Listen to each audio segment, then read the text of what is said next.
No DQ Galaxy, we are live with a recap of WWE Crown Jewel 2024. Shout out to everybody watching this, whether it's live or on demand.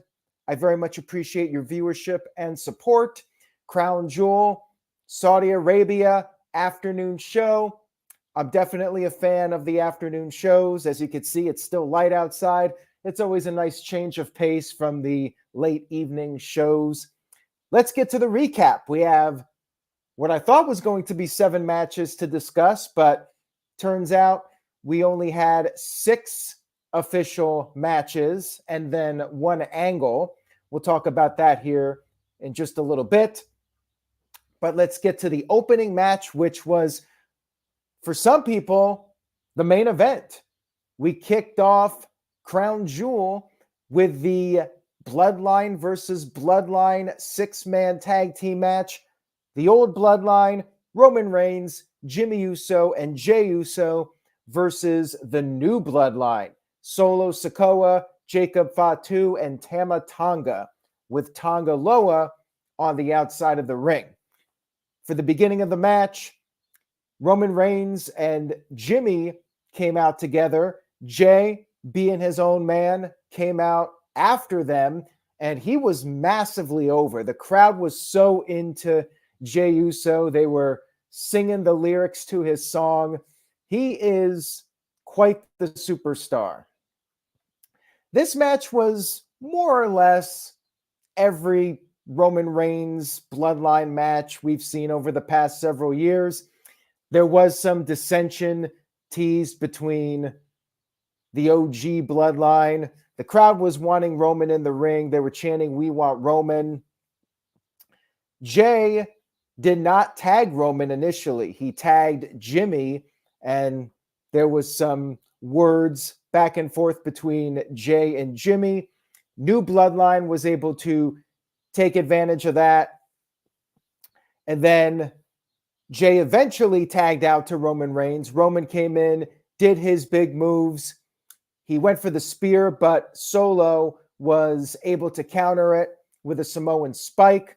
Now, we had a significant botch at this point. Solo hit the spike, went for the cover, referee was counting, and Jimmy came in for the save to break up the pin. However, there was a timing issue, and Jimmy did not get into the ring in time, and the referee actually stopped the count, which typically the referees will count like it's a shoot, but the referee did not do it in this case. And yeah, they screwed up the timing on this one. Jacob Fatu came in, and Jacob was ultimately the big difference maker here. He took out Reigns with the moonsault, and then Solo pinned Roman Reigns after hitting 2 more Samoan spikes. And this was about as clean of a win you could get for the new Bloodline. I think this was the right call. Bloodline really needed to win this to give them some credibility heading into Survivor Series. Then we got the big angle after the match. We had the new Bloodline grabbing a chair. The chair was wrapped around Jey's neck. They were going to do some serious damage to Jey Uso. But then Sami Zayn ran down, making an appearance in Saudi Arabia. Huge pop for him. He came down, and Solo wanted a hug from Sami Zayn. There was that little tease on Raw that they were talking. Sami acted like he was going to hug Solo Sikoa, but then it was a swerve. Sami Zayn attacked Solo instead.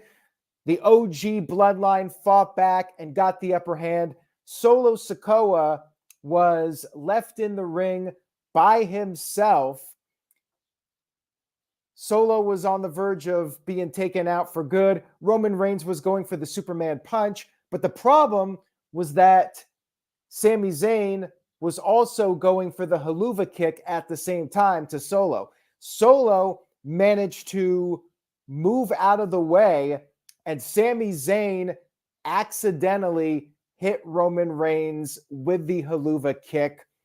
And then Sami Zayn, distraught, left the ring, and they recreated the WrestleMania 39 camera shot. If you remember at WrestleMania 39, when Cody Rhodes lost to Roman Reigns, we saw that shot of Cody distraught in the ring while Roman Reigns was on the ramp celebrating. We had a recreation of that with Roman Reigns very upset in the ring. And then we saw Sami Zayn also upset on the stage. I thought that was a great callback, brilliant shot. And the post-match angle, I thought, was really well done. The match itself was fairly standard. I think it was the right finish.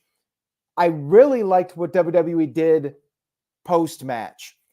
I was concerned they were going to rush the Sami Zayn reunion with the OG Bloodline. Thankfully, they did not do that.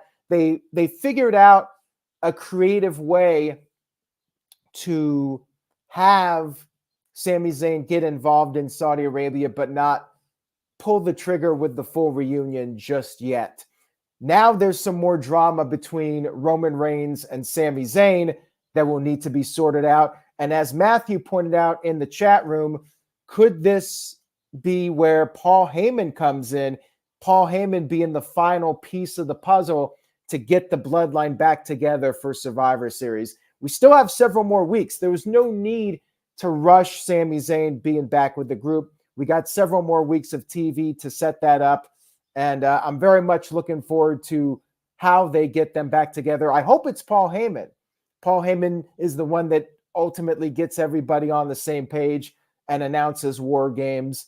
That would be great. All in all, I very much enjoyed the segment. I'm a little surprised it went on first, but considering how the show ended, I think it was the right call to do this match first and start off the premium live event on a very high note. Shout out to Gareth Smith, who sent in a £5 super chat or €5. I always get the two symbols mixed up. My apologies, but thank you, Gareth, for the super chat. I appreciate it. Gareth says, mate, that was a decent show. I'm looking forward to Survivor Series. More crowd was great. These Saudi shows keep getting better every year. Absolutely. I will say this about the Saudi fans. They are very vocal and they react the way fans should. They cheer for the good guys. They boo for the bad guys. And they're just invested in the action. They don't try to make the show about themselves. They participate as fans and they're very vocal.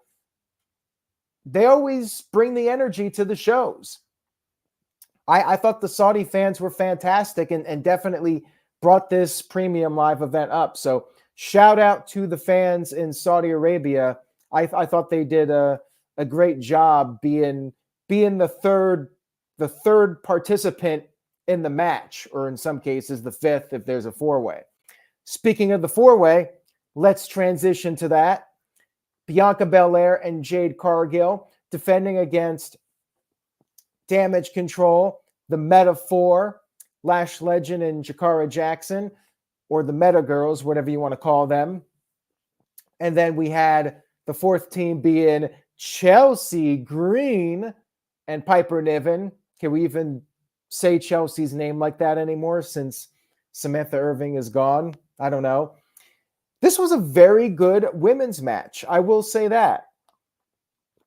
I expected the champions to retain, and they did, but the work was very solid here. Every team had a chance to shine. Every team got in some offense, and it was a well-worked match, and we even had a little bit of back and forth between Jade Cargill and Lash Legend, which the crowd popped for. Maybe that'll be a future WrestleMania match. Who knows? I thought the NXT girls did pretty well here, being in their first premium live event. And Chelsea Green, as always, is a highlight. There was one point where Chelsea was teasing that she was going to do like a moonsault or a dive to the outside, and she didn't end up doing it.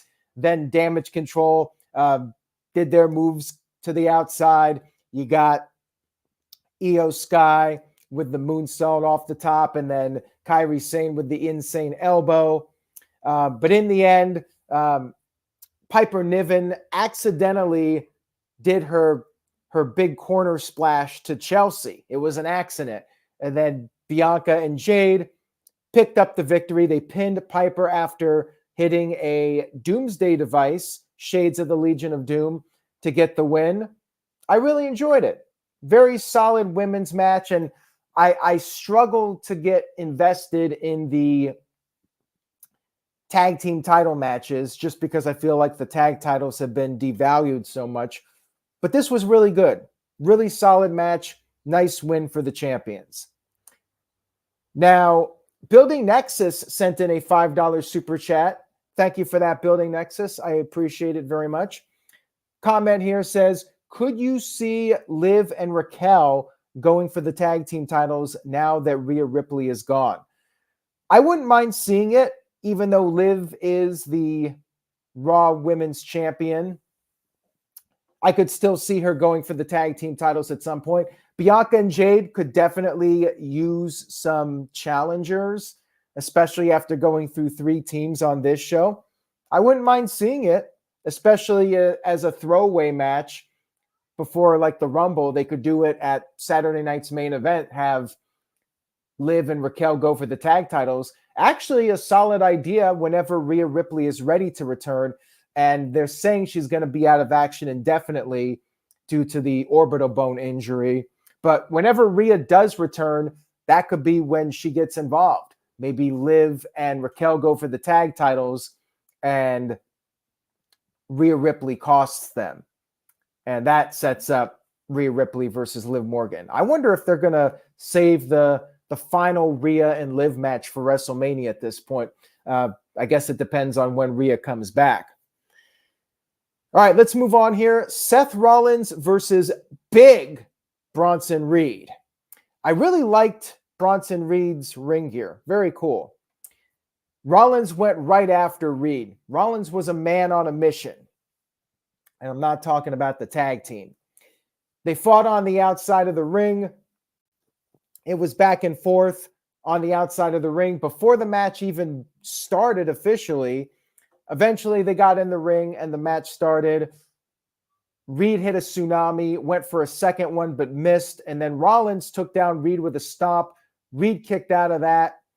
Rollins tried to body slam Reed, but could not execute the move. And it continued to go back and forth. Rollins came off the top with a frog splash. Reed kicked out at 1. And then Reed continued to dominate, delivering offense, superplex. Could not put Rollins away, though. Then Rollins escaped the tsunami, rolled to the outside of the ring, and then Reed tried to use the steel steps. However, that backfired on him. Rollins gave Reed the stomp on the steel steps. Reed was bleeding like near his eye.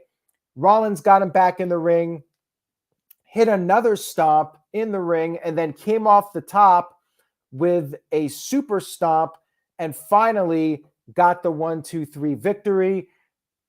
I changed my prediction. I initially went with Reed to win, but after the angle on Raw where Reed got the upper hand on Rollins, I figured, okay, Rollins is probably winning this match. I would have gone with Reed personally, but to WWE's credit, they made Reed look as strong as possible in defeat. Like, it took all of that from Rollins, including that super stomp, to get the win. And then after the match, Reed stood up. He got to his feet, and he basically indicated he wants more of Seth Rollins. But Rollins said, same thing's going to happen to you if you get in my way again. We'll see what happens if the feud continues, or maybe Reed turns babyface and forms an alliance with Rollins. Who knows? But it was a very good match. I'm not surprised that Rollins won. This is more or less a filler feud for him until we get into WrestleMania season. Rollins ultimately was going to win this feud. I don't know if they're going to continue it after this, but I did enjoy it, and I do think considering that he lost. Reed looked about as strong as possible. Moving on here, we had the women's crown jewel match, Nia Jax versus Liv Morgan. This match went just about as I expected it. I figured it would be power versus speed, which it was. Liv Morgan trying to outmaneuver Nia using her power to get the upper hand, and it was back and forth a little bit. Mostly Nia in control. And then Liv did make a comeback. She hit Nia with a sunset flip power bomb out of the corner, and then Tiffany Stratton showed up. Again, this is what I was expecting. They were teasing it. We knew the shenanigans were coming in this one.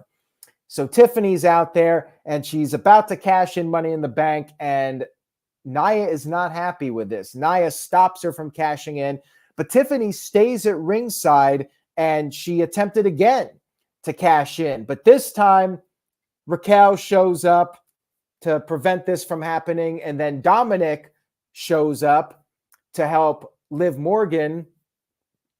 Nia Jax is on the verge of winning. Nia Jax is going for the Annihilator, and then that's when Dominic slides the briefcase into the ring, the Money in the Bank briefcase. Raquel takes a cheap shot at Nia, and then Liv Morgan pins Nia with the Oblivion to become the Crown Jewel champion. Would this finish have gone differently if Rhea Ripley did not get injured? Who knows? But nonetheless, Liv Morgan picks up the win here with the outside interference as we expected. I don't think anybody really thought this match would be clean with the Tiffany Stratton interference and Judgment Day coming out there. We all knew what was going to happen here. Doesn't really matter. Liv Morgan wins, but, she won with all the shenanigans. And then afterwards, Triple H presented Liv with the Crown Jewel title, and she was getting emotional. Liv definitely was feeling the moment, and I'm happy for her. So many years Liv Morgan was just not able to break out of the pack and become a top star. And this year, 2024, it's definitely been the best year of Liv Morgan's career. So I'm very happy for her. Match was what it was. It was entertaining, but it wasn't anything special. Like, you could have skipped this and not really missed too much. They did tease a little bit more dissension between Nia and Tiffany. No cash in. I wasn't expecting a cash in. It was fine. D. Martin 5th sent in a $5 super chat. Thank you for that. I very much appreciate it. Says, Crown Jewel rings are being presented as we speak. Could we see the rings used like a Dynamite diamond ring? Maybe for Liv Morgan. I don't think Cody, or I just spoiled the finish of the end for people that did not watch the show, but oh well. I could see Liv potentially using the ring. What WWE is doing is the championships, those insanely expensive giant titles, are staying in Saudi Arabia, but the rings are being presented to the winners, and that they will be able to wear the rings all around the world representing Saudi Arabia and the Crown Jewel championships. Again, it is what it is. I'm not mad about it. I don't really care that much about the Crown Jewel titles, to be honest with you. I think most people don't. They're just props for Saudi Arabia. I don't really care one way or another. But I'm happy for them. If Liv Morgan is legitimately happy about it, I'm happy for her. Next up, we had Randy Orton versus Kevin Owens in a match that was very personal, a grudge match. Now, Owens was wearing a Cowboy Bob Orton t-shirt. Bob Orton, of course, Randy's father, WWE Hall of Famer. My dad ate Cowboy Bob Orton's hat years ago. True story. Look it up. Zoog's Rift, Zoogz, Cowboy Bob Orton. Look it up on YouTube. He legitimately ate Orton's hat in a promo with the Warlord. But anyways, enough of that. We had Orton being attacked by Owens with a chair before the match could even start. And Orton fought back. They brawled on the outside. They brawled in the ring. Owens was going to use the chair again. Referee took it away, and he got hit with a stunner for his good deed. Then officials ran down. They got attacked. The situation was completely out of control. Then the general managers showed up, Adam Pearce and Nick Aldis. Adam Pearce ended up getting an RKO from Randy Orton. Then the fight went to the outside. They fought in the stands, and then Orton was placed on a table. Kevin Owens climbed up to the top of this platform and did this huge flying elbow, putting Orton through the table, and that was the end of the segment. We had no match. I liked the angle, but this is a mild criticism of the show. We didn't need this on the premium live event. They could have given more time to the main event or the triple threat for that matter. Actually, I think the triple threat could have benefited from more time. More on that in a few moments. If you're just going to do an angle, we really didn't need this on the premium live event. They could have done this on SmackDown. Have them do a match, let it just be an angle. Even though the pay-per-views are part of the Peacock subscription, you're not paying $50 for them, I'm still not a fan of advertising a match for a premium live event and then just doing an angle instead of a match. It's kind of a bait and switch. Not that it really matters that much, but I think this could have just been on SmackDown instead of putting it on the pay-per-view. We all argued, well, they should do longer than 5-match shows. They had 6 matches. We didn't really need the 7th match being advertised just to do an angle. My opinion on it, it was a good angle, but we really didn't need it on this show, in my opinion. We had LA Knight versus Andrade versus Carmelo in a triple threat match for the United States Championship. This was a great match, but I thought that it was a little short. I think it could have been a really great triple threat match. If anything, I wanted to see more from these guys. I felt like they were cooking. It was getting hot, and then it ended.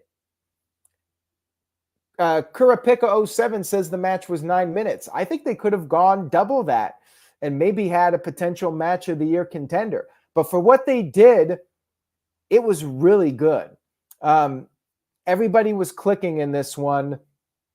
LA Knight was just standing there watching Andrade and Carmelo go at it. Then he got into the mix, and each guy got in offense. Like they worked very well together, the three of them, with their sequences. They were countering each other. Did a lot of impressive stuff in the match, all three of them. Crowd was chanting, "This is awesome." And then LA Knight did this top rope flying elbow to both guys, went for a double cover, but they both kicked out.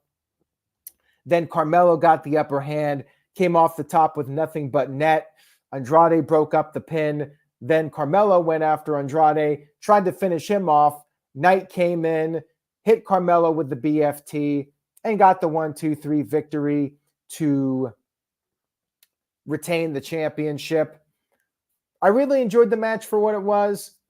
Nice win for LA Knight, still your U.S. champion. Where do these guys go from here?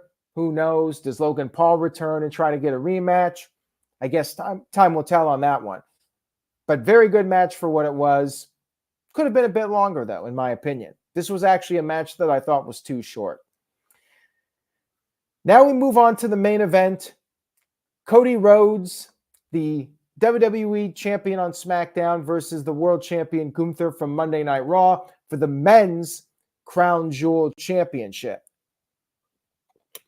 They had their feeling out process in the beginning of the match. It was a pretty long match, very technical, as you would expect from these guys. Crowd was really into it. I mean, they were red hot. As I mentioned earlier, the Saudi fans brought the energy. They were doing the Olay chant, which is a soccer chant, but we all know it most famously in wrestling as the Sami Zayn El Generico chant, even though they're two different people, right? Cody went for the bionic elbow. Gunther was able to counter that with a chop. Then Gunther took control for a while. Cody started to make a comeback. He hit a disaster kick, or attempted one, I should say. He hit a cutter. Gunther kicked out of that. Then Gunther countered the disaster kick, put on a Boston Crab submission, then transitioned it into the sleeper. Cody got out of that, hit the crossroads, but he was so worn out, he could not make the cover. Then Gunther regained the upper hand, powerbombed Cody. Cody kicked out of that. Gunther started chopping Cody. Cody got all fired up, hit another crossroads. Gunther kicked out. And then finally, Cody was able to try to finish off Gunther. But then when he went for the super cutter, Gunther caught him in the sleeper hold. However, Cody was able to roll back into a pinning position and got the 1-2-3 victory. I actually really liked the finish because Cody won with a wrestling move. It wasn't like he beat Gunther in dominant fashion. He just managed to shift his momentum and keep Gunther down for 3 seconds. I thought the finish was in a way like the Bret Hart and Steve Austin finish from Survivor Series in '96, where Austin went for the $1 Million Dream and Bret was able to roll back and turn it into a pin. To me, it was very similar. I really liked the finish. Cody won clean, but wasn't like he dominated Gunther and won in absolute dominant fashion. After the match was over, Gunther shook his hand. We had the sportsmanship between the two champions. I thought it was a really good match. I don't know if I would say it's a match of the year candidate. This was another match where they maybe could have gone longer than they did, but it was a really good match. And I think it was the right call to do a clean finish here and not have interference. After the Crown Jewel women's match, you don't want to do both matches with all the shenanigans. I thought this was very solid, and they did protect Gunther as much as possible in defeat. Andrew Alexander sent in a $2 super chat. Thank you for that. They tried to protect Gunther here, and I think they did a solid job of that. You know, it wasn't like Cody beat him with like 3 crossroads in a row. You know, he countered a move and got the 1-2-3 victory. I enjoyed the match, and then afterwards, Cody celebrated. We had Triple H in there. Then we had Liv Morgan coming out there. She got into the ring to celebrate with Cody. We had the pyro going off, the fireworks. It was a nice moment. Again, I don't really care about the titles, but they had a nice moment here, and it's going to be an annual thing, so better get used to it. All in all, this was a really good premium live event. They managed to squeeze 6 matches in an angle in just over a 3-hour show. It was very good. I don't think there was any match of the year contender on this show, and I don't think we needed that angle. But all in all, very strong premium live event. I give it a B+. To me, the most must-see segment of the show was the first match, and more importantly, the post-match with Sami Zayn. To me, that was the highlight of the show and really the most important thing that you would want to watch if you did not see the premium live event. But I did enjoy it.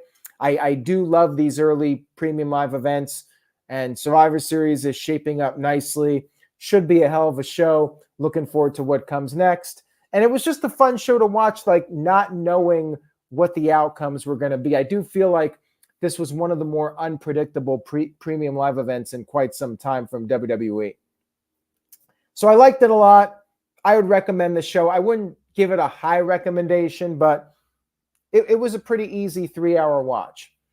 Anyways, guys, I hope you enjoyed the live stream. If you did, please give the video a thumbs up. Tell a friend on YouTube. Stay tuned to NoDQ.com for the very latest wrestling news and rumors, all the fallout, and subscribe to the channel. We'll have more videos coming up. No DQ review will be on Tuesday night. I'm sure we'll have a lot to discuss about the fallout from this show. Stay tuned for that. Say yes to NoDQ.com. Enjoy the rest of your weekend, and I will see you all next time.